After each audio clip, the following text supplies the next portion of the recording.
नमस्कार, मैं हूं ब्रजेंद्र मिश्रा। आप देख रहे हैं न्यूज ट्रैप ऑनलाइन। लो साहब, मध्य प्रदेश सरकार ने एक झटके में कलेक्टरों से छीन लिए तबादले के अधिकार। जी हां, एक झटके में प्रदेश सरकार ने जो ट्रांसफर का महत्वपूर्ण अधिकार है कलेक्टरों का, वो हक और अधिकार छीन लिया। प्रदेश सरकार ने 4 साल बाद नई ट्रांसफर पॉलिसी 2025 बनाई, जिसमें प्रभारी मंत्री और विभागीय मंत्रियों के बल्ले बल्ले हो गई। यानी इस ट्रांसफर पॉलिसी में यह स्पष्ट हो गया कि जिला स्तर के जो भी तबादले होंगे वो करेंगे प्रभारी मंत्री, और जिले के बाहर के जितने भी ट्रांसफर होंगे वो करेंगे विभागीय मंत्री। यानी प्रभारी मंत्री और विभागीय मंत्रियों के बल्ले बल्ले, बोल बम। 1 मई से 30 मई तक तबादले होना है, और इसके लिए मंत्री जी के अनुमोदन को मध्य प्रदेश के एमपी पोर्टल पर अपलोड करना अनिवार्य होगा।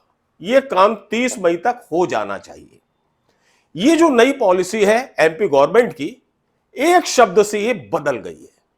आपको मालूम होगा कि परामर्श की जगह अब अनुमोदन शब्द जोड़ दिया गया है। 2021 की ट्रांसफर पॉलिसी में परामर्श को अनुमोदन में बदल दिया गया। इस बदलाव के कारण अब जो कलेक्टर है वो अपने अधीनस्थ संयुक्त कलेक्टर, डिप्टी कलेक्टर, तहसीलदार, अतिरिक्त तहसीलदार और नायब तहसीलदार के तबादले नहीं करवाएंगे। अब इसके लिए प्रभारी मंत्री जी का अनुमोदन अनिवार्य होगा। इसी तरह जो जिले के बाहर के ट्रांसफर होंगे वो ट्रांसफर मंत्री जी करेंगे। यानी प्रभारी मंत्री और मंत्री जी छा जाएंगे ट्रांसफर में। इसके पहले तक जो जिले के कलेक्टर होते थे वो अपने अधीनस्थ डिप्टी कलेक्टर, संयुक्त कलेक्टर, तहसीलदार, नायब तहसीलदार, अतिरिक्त तहसीलदार, इनके ट्रांसफर मतलब अदला इधर से उधर कर देते थे। तो अब ये अधिकार कलेक्टरों के पास नहीं रह गया।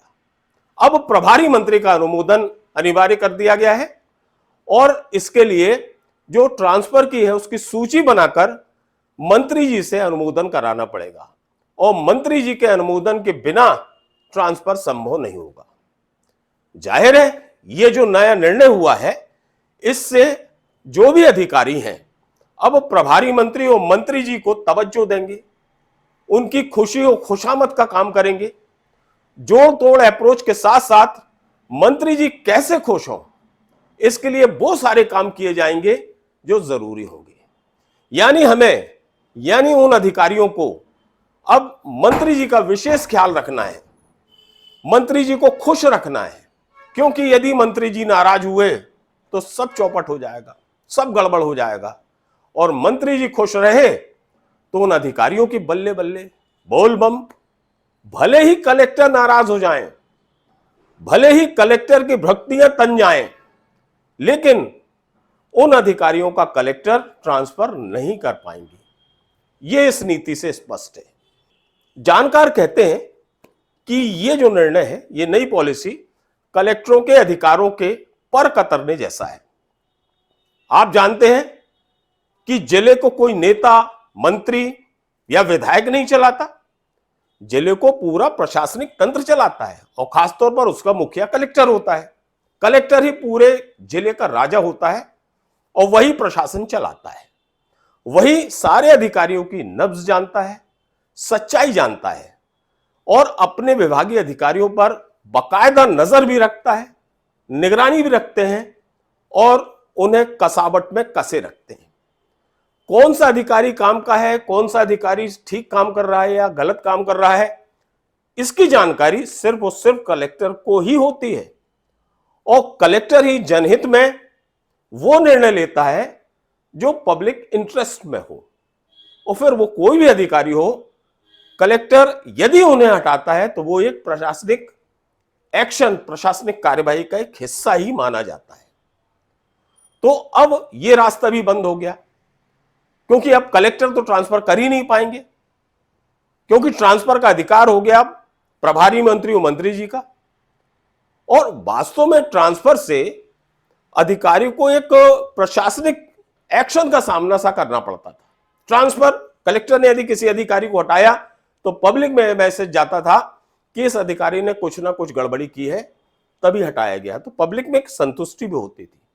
हालांकि ट्रांसफर पॉलिसी का भी एक हिस्सा है, लेकिन एमपी गवर्नमेंट जब ट्रांसफर करती है तो उसकी पॉलिसी एकदम स्पष्ट होती है कि 3 साल 4 साल जिस अधिकारी को हो गया तो उसको हटा दिया जाता है, ट्रांसफर कर दिया जाता है। लेकिन इस अवधि के बीच में कलेक्टर किसी मामले को लेकर स्वतंत्र थे उस अधिकारी को यहां से वहां करने में, हटाने में। लेकिन अब यह स्थिति एकदम बदल गई है। आपको मालूम है, जबलपुर जिले में कलेक्टर दीपक सक्सेना ने आधारताल तहसील में किस तरह से कार्यवाहियां की थी। रेगमा जमीन घोटाले के मामले में उन्होंने तहसीलदार धुर्वे के खिलाफ एफआईआर दर्ज कराई थी, जिसमें तहसीलदार को जेल जाना पड़ा था और जो पटवारी है उन्हें भी जेल जाना पड़ा था, और जो कंप्यूटर ऑपरेटर उनके खिलाफ भी एफआईआर हुई थी। आपको मालूम है, आरसी कॉम्प्लेक्स घोटाले में जो तहसीलदार दीपक पटेल है, 24 घंटे के अंदर कलेक्टर ने उन्हें आधारताल तहसील से हटाकर कुंडम तहसील में पदस्थ कर दिया था, जिसकी भी बहुत पॉजिटिव प्रतिक्रिया पूरे शहर में रही। इस तरह की तमाम कार्यवाहियां एसडीएम आधारताल शिवाली सिंह को भी उन्होंने हटा दिया था। और इस तरह के एक्शन कलेक्टर हर तहसील में लेते रहे हैं। जहां भी किसी अधिकारी के खिलाफ या आरआई पटवारी या नायब तहसीलदार के खिलाफ शिकायत मिली, वहां कलेक्टर ने एक्शन लिया है और लेते रहे हैं।